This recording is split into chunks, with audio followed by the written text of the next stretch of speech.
กาสะวันเตียในพันเตเพกเวียสัพยังอปราเทียงธรรมะธรรมิพันเตมเยียกตังปุญญังสามินาอนุโมติตาเปียงสามินากตังปุญญังไมหังเตียตาเปียงสาธุวันเตียมพันเตเพกเวียสัพยังอปราเทียงธรรมะปุญญังสามินาอนุโมติตาเปียงสามินากตังปุญญังไมหังเตียตาเปียงสาธุสาธุอนุโมติยามิพระกวะโตอะระหะโตสัมมาสัมพุทธัสสะนะโมตัสสะพระกวะโตอะระหะโตสัมมาสัมพุทธัสสะนะโมตัสสะภะคะวะโตอะระหะโตสัมมาสัมพุทธัสสะเจโยเฮพุทธัสสะเสริมโตธรรมโมเฮเสริมโตสังโฆเฮเสริมโตยังมีรัสสะจัปปาเปมโตตาเกยู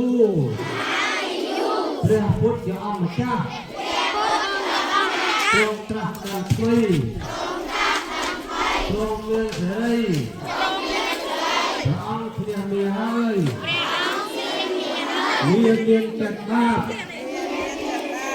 จงใจพระองค์ให้ยืนยาวตลอดเนี่ยเชื่อศาสนาอุษะเราสลาพุทธมรรคการดุงเทียนโมงนี้ทุ่มเลือกไก่ถึงน้ำ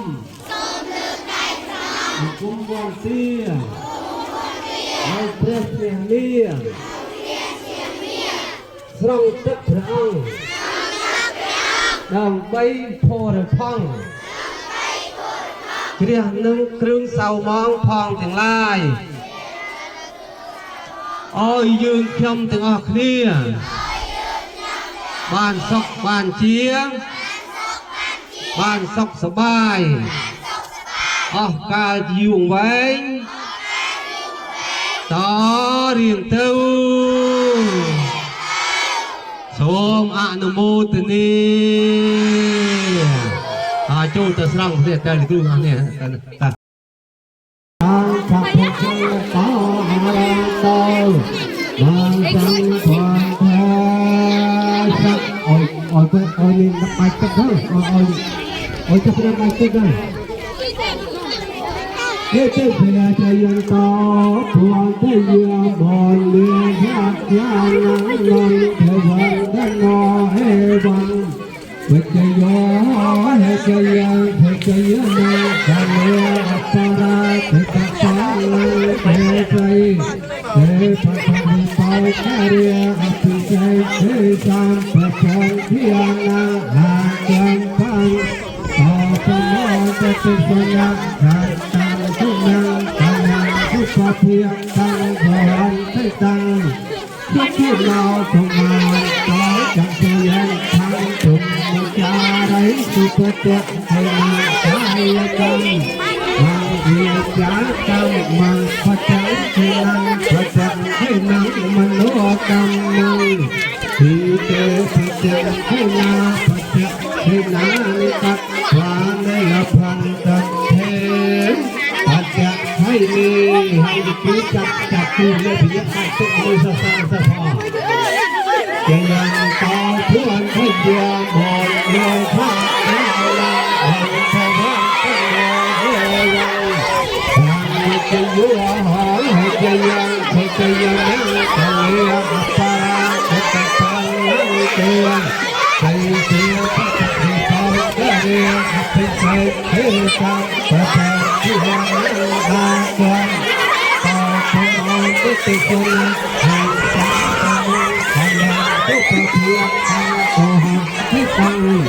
ก็ที่นอนตัวมาหักต่อจะเป็นยันทางที่มาจาไรก็ที่ยังมันโดนกันมันเป็นนาทีเตะประจักษ์ชนะประจักษ์ชนะตักฟ้าในละพันตะเทปัจจักให้เมียตาพา